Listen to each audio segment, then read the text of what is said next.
Hello, my name is Jason. I am a victim of childhood sexual abuse, also a war veteran, and I'd love to tell you my story.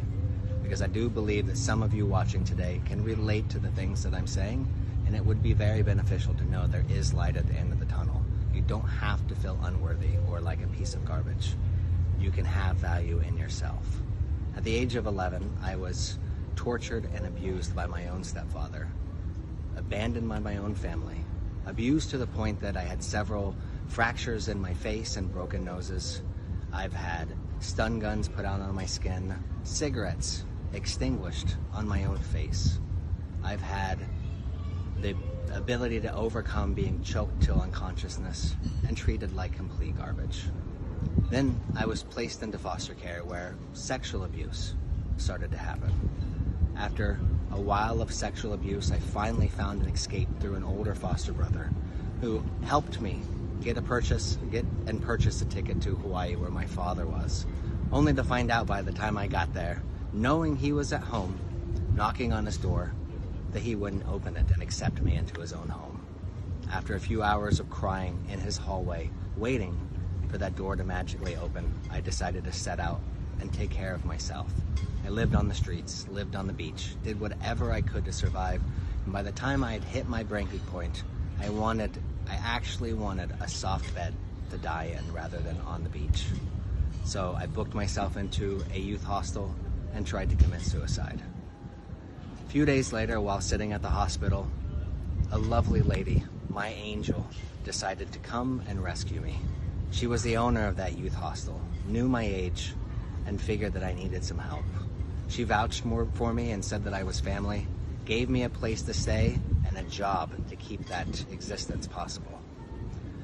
She also vouched for me at school, so that way I wouldn't be a 15-year-old child without any education. I'm very grateful for that experience. But I decided after graduation to join the Army to seek a promising career as a wrestler. And unfortunately, September 11th happened and I found myself in Afghanistan soon after.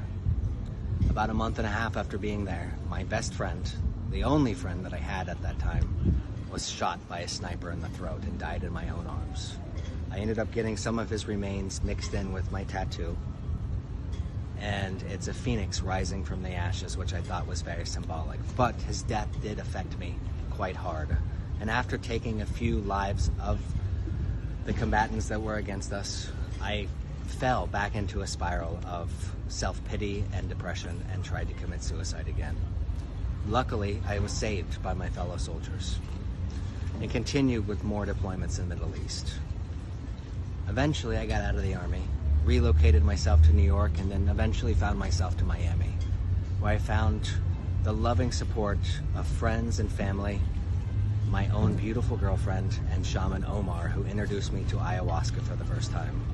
Now, 6 ayahuasca ceremonies in, I've started to lift that depression and overcome the darkness that was inside me. I was able to release myself and purge that abandonment, which was just ingrained in my soul. Purge the depression that I was feeling and the fear of abuse. And over time, I realized that even after I purged those feelings out, which nobody wants, they were an addiction. They had become part of my own identity, and I was seeking it again.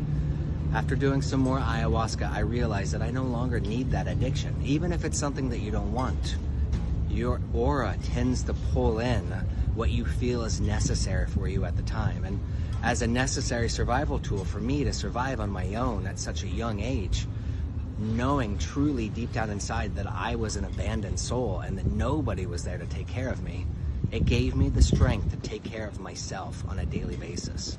Now, at the time, that felt important to me, but I no longer need that addiction anymore.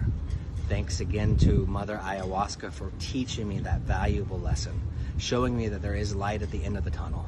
Thanks for the patience of my wonderful and beautiful girlfriend, Tatiana, who, even though there has been ups and downs in my own personality and struggle over this, she's never lost sight of the big picture. She's never lost sight of looking into my eyes and seeing my soul and realizing that I am a worthy individual and worthy of all the love and attention that she gives me. She also gave me the benefit of a wonderful family of friends that really truly make me feel like I am a valuable member of our circle and that I'm not just that piece of garbage that, you know, shamefully needs to be swept under the rug. I do have to admit that this is it gives me goosebumps thinking about it. This is a gift for myself to be able to express exactly what my history is like to all of Victoria's wonderful audience, because had you asked me a month ago, there is no way I would have ever shared it with a single person. It took great courage just to share it with my own girlfriend, and then even more courage to share it with my inner circle of friends.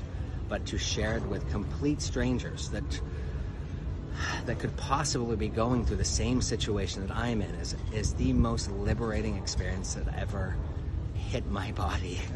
And I just have to say thank you very much to Victoria for allowing me to have this moment of complete surrender in my own experience, and the joy that is following as it's flowing out my mouth to you guys. So thank you. If you are suffering from depression or abandonment, please know that you're not alone. Please know that there is a way to get out of this. Seek help, seek counseling, seek ayahuasca. You will be surprised at just how powerful of a healing tool that plant medicine is. It will fix everything. It will make you feel like you truly should start loving yourself again. Have a wonderful day.